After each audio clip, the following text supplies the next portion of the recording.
Hello everyone, welcome back to my channel. My name is Amelia and I have a confession to make. It is the year of our Lord 2023 and I am a huge fantasy reader. I love fantasy. I watch a lot of booktube and yet I have never read a book by booktube's darling, perhaps the most popular fantasy author of the day. Yes, that's right. I have never read a Brandon Sanderson book. So here we are.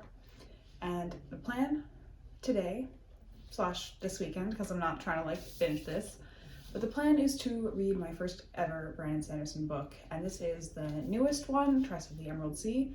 And I've heard that it's a decent starting point to Brandon Sanderson. I'm pretty sure it's in one of his pre-existing worlds, but I think it's kind of like a standalone, so I shouldn't have to read something else first, and I can just jump into this. So I thought I would take you along with me on my journey as I go about reading my first Brandon Sanderson, and I will let you know what I think of the writing style, the world, the characters, and what my overall experience is. So let's go ahead and get started.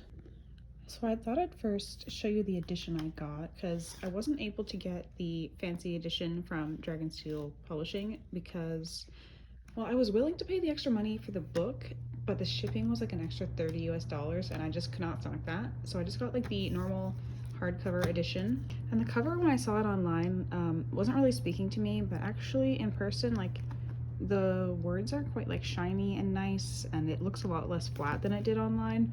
But I'm still not a super fan of the way the silhouette looks. I don't know. But the end papers are super beautiful. I wasn't expecting to get that because I think in most kind of mass market published hardcovers you don't get fancy end papers, but yeah, they're really beautiful. The front is just plain green, and then the spine is just the title and the author in gold, and the back is plain too. Yeah, that's what that looks like. Oh, I'll show you the back. Yeah, this is a continuation of the front art. I will say this kind of paragraph, something about the way that this is on here doesn't feel super refined to me. They just kind of threw it on last minute, so that's just something to note.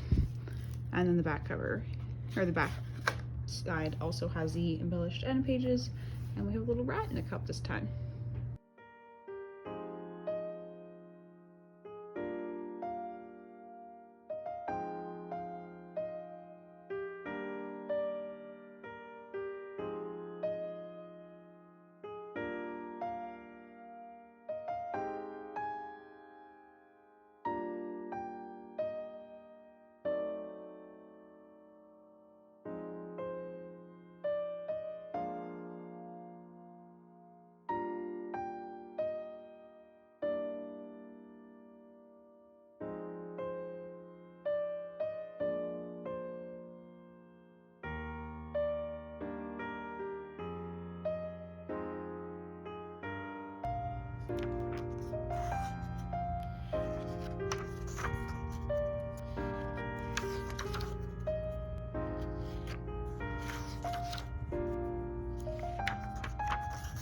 So I just finished chapter 2, about to start chapter 3, and now we've learned a little bit more about our main girl.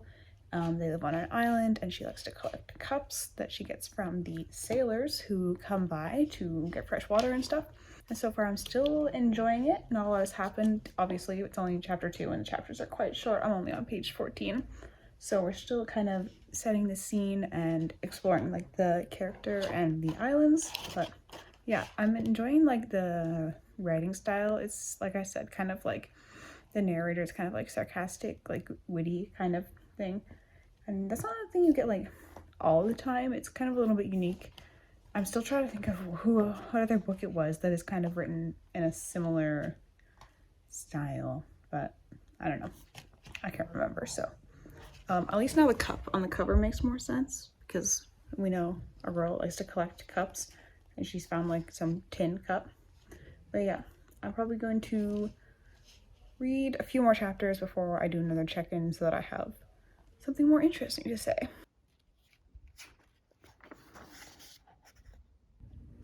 Alright, so it is now Saturday evening and I'm up to page 80 in Tress. And so far I'm enjoying it, but the narration and writing style were definitely a lot different than I was expecting. Like, I don't know what exactly I was expecting, maybe like more like traditional kind of like fantasy, like third person kind of thing, but it's kind of told from like an omnipotent kind of like narrator kind of perspective, and he's like, as I was mentioning before, kind of like witty, like it's sarcastic at times, and like now he's kind of started to like say a bit about himself, and I guess he's actually like a character in this story that we have met now on the ship that Tress is currently on after her first ship undergoes some hardships. I won't elaborate too much, but yeah, I mean, since poor Tress has left her island, she is just having hardship after hardship. She cannot get lucky.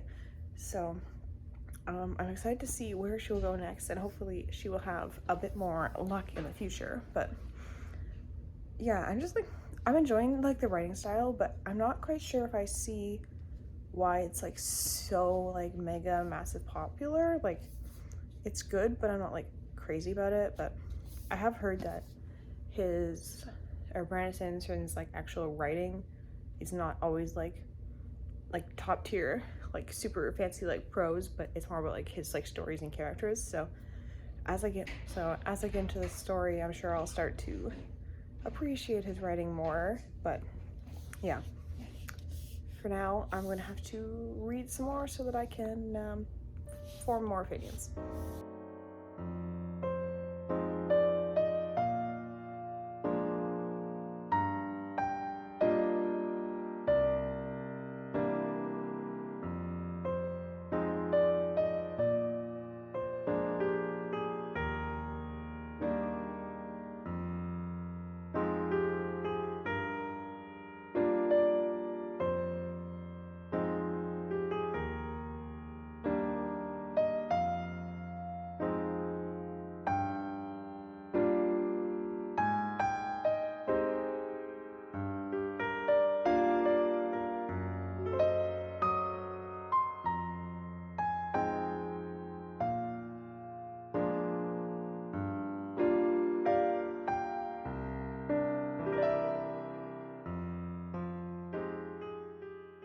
Hello, so it is now Monday, and I would really like to finish Tress today. I have about, I think, 200 pages or so left, and this book seems to read pretty quickly, so I think I can finish that off in just a couple of hours. So I'm gonna go ahead and try to finish this off now, and then I will come back and give you my thoughts on the book and Sanderson's writing. And yeah, Gemma says hi.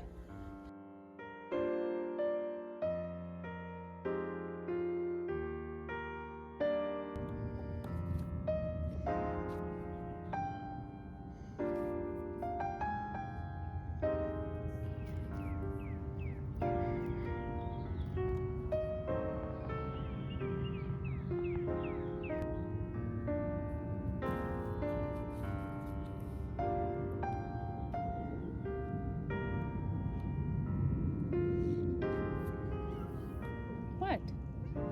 Yeah.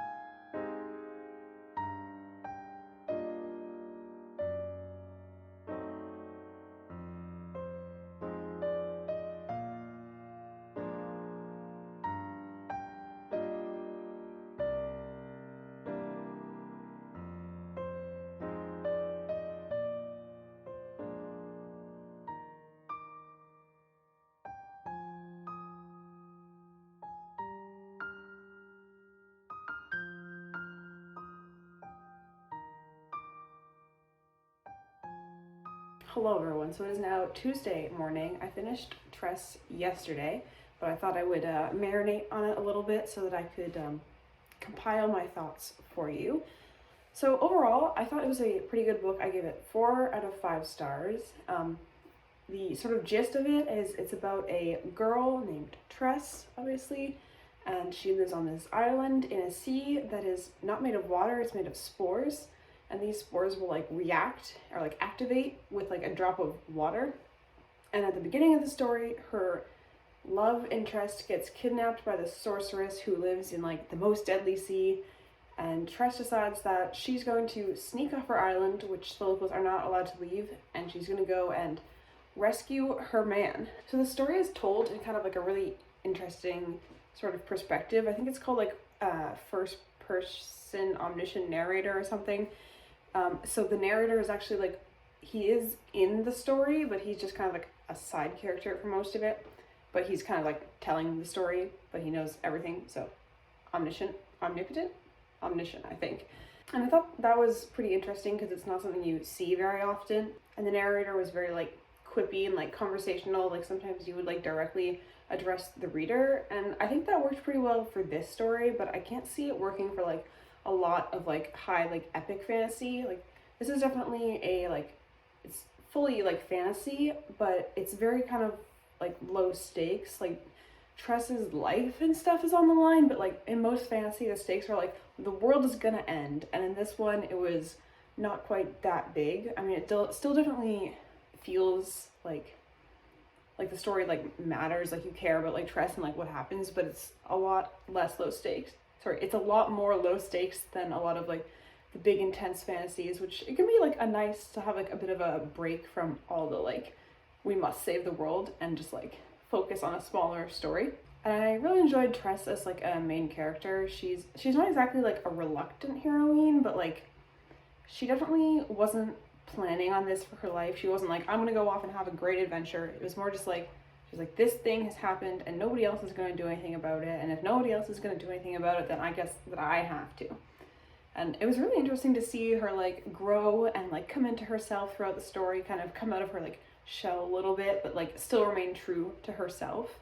I really liked her like single-minded determinism to like rescue Charlie, which is her love interest, but she also like wasn't so like narrow-minded, like blinders on, that like she didn't see the people around her. She still saw like the needs of the crew, and because of like her kind of like kind-heartedness, she puts her own quest on hold to help the crew, which ends up helping her own quest in the end. So it works out for her to be a nice person, and I like that.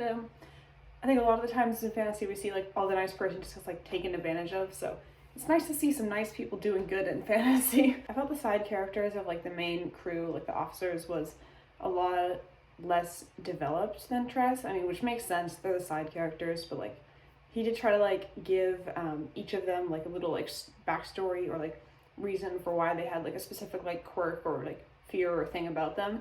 So I mean, it was nice to get like a little bit of exploration of them, but they're definitely still quite like shallow, not super developed. But I don't necessarily think that's a bad thing. Like this is supposed to be sort of like a shorter standalone book, and if we were trying to like really flesh out and explore every single side character, that would make it like significantly longer and kind of might be besides the point, you know? In terms of the world building, I felt that it was pretty interesting. I've definitely never seen a world with seas made of spores, or I don't think I've seen a world with seas made of anything except water, so that was interesting, and I liked exploring it with Tress and like learning about what the spores are and what they can do like alongside with her as she like goes out into the world and learns more about than just like her own island. I thought she was like a very good vessel for telling people about the world in a way that didn't just feel like exposition dumping, because like Tress doesn't know it either, so it's like we're learning along with her, which makes sense for the story. The thing that didn't really work for me, it was like the elements, mostly like just like quips from like the narrator where he was like talking about like other like planets and other civilizations, because I never really find that.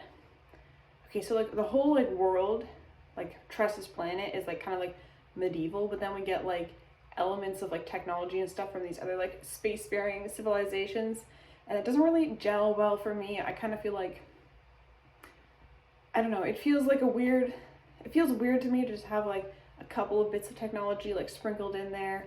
It really kind of, I don't know, I feel like it pulls me out of the story because I'm just like, well, I thought we were doing a medieval thing, now what are we doing? It doesn't really gel for me. So yeah, I definitely really enjoyed this story, but I do think that I'll need to read some more of Sanderson's works to really see what he's about, because this was not what I was expecting from him at all. I never read anything before, obviously, that's kind of the point, but like I've heard about him from other booktubers and stuff, and I was kind of thinking it more along the lines of like the big epics fantasy, and I think some of his stuff might be, for example, I have The Way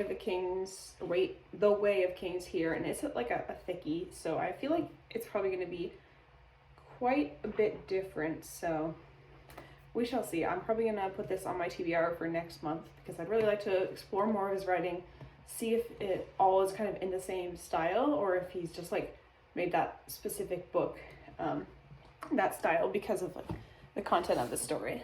So yeah, that was Tress of the Emerald Sea. I think I said already, but I gave it 4 out of 5 stars.